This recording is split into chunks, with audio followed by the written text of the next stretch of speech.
আপনার মোবাইলে unknown number থেকে টাকা ঢুকেছে? হ্যাঁ টাকা ঢুকেছে। হ্যাঁ ঢুকেছে। আপনি জানেন তাকে?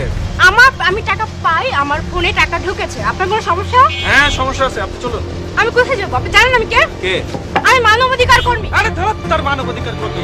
এই চুপ থাকেন, আমি এক্ষুনি আপনার তোর মানব ফোন দিচ্ছি। মিতু, নিয়ে চলো ওকে। কে নিয়ে যাবে? আমি ফোনে কথা বলবো, তারপরে নেবে।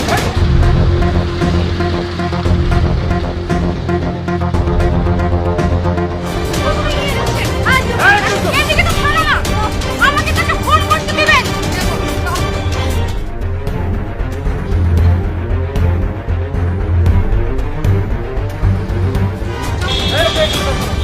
এই আর একটা উল্টা পাল্টা কথা বললে এইখানে কিন্তু ফেলে দেবো।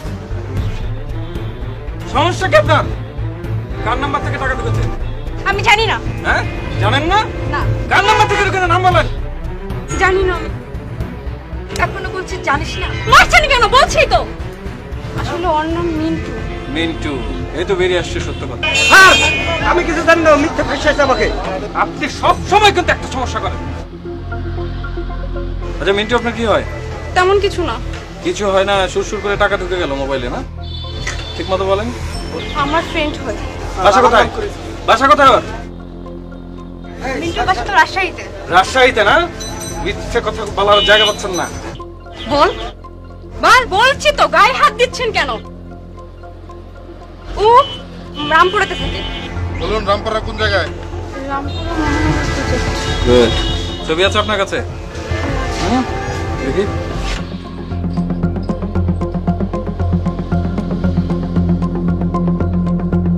ঠিক আছে, চলুন আমাদের সাথে। রামপুরা। আমি যাব না, আমি গেলে ও আমাকে মেরে ফেলবে। আপনার যেতে হবে না, আপনি শুধু বাসাটা দেখিয়ে দেবেন, ওকে? আচ্ছা ঠিক আছে, চল।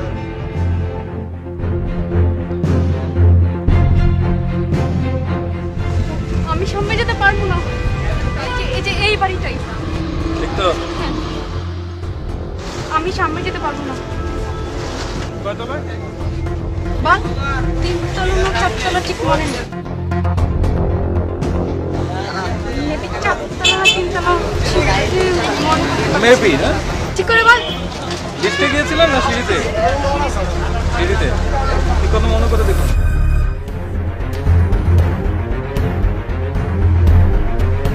শোভা অ্যারেস্ট হয়েছে, তার মানে ও তো নিশ্চয়ই আমার কথাও বলে দিয়েছে। আমাকেই মনে হয় পুলিশ অ্যারেস্ট করতে এসেছে। এখন যদি পিছনে যায় তাহলে তো